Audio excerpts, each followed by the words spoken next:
start. Jayaprakash ji says it would be good for the Congress to be defeated.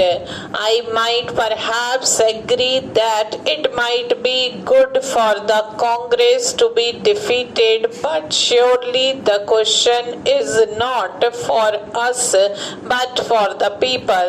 The issue is what is good for that country, not what is good for the Congress. Our friends like Jayaprakash ji have got so entangled in their dislike of the Congress that they have forgotten such things as India and the good of India.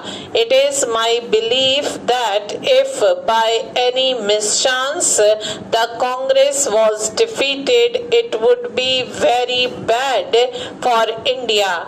I do not say that congressmen are better people than others. There are good men in other organizations. There are patriots in other organizations. It is not a question of personal friendship, it is a question of the national good.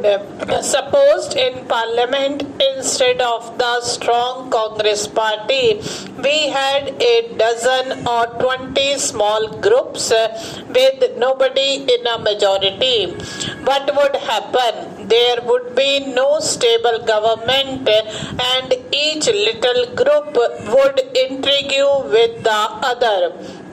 There would be offers of ministerships for people who gave up a party to join another. That is what inevitably happens when there are all kinds of parties with none having a majority. I can give you instances where countries are failing because of the failure to get a stable government. At a time when we talk of the second 5-year plan, when the energy of the nation should be put into development, when we have Pakistan shouting itself hoarse about jihad and war, are we to experiment with numerous odd groups? It surprises me and amazes me that a person of good sense should suggest something which totally ignores the facts of life in India today.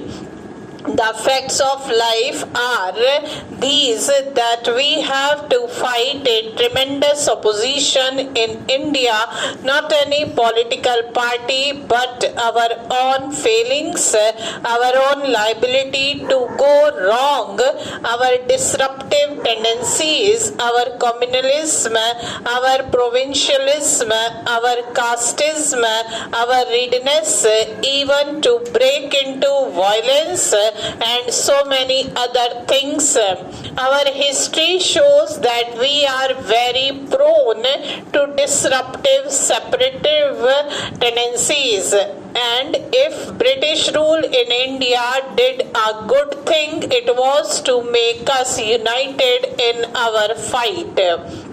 But really the first effective scale attempts to build up this unity was by Gandhiji under and within the Congress. It brought results, and yet you see how soon such unity goes to pieces. Take the question of states reorganization. Whether the decision was right or wrong, is it not fantastic for people to commit violence for that? Stop.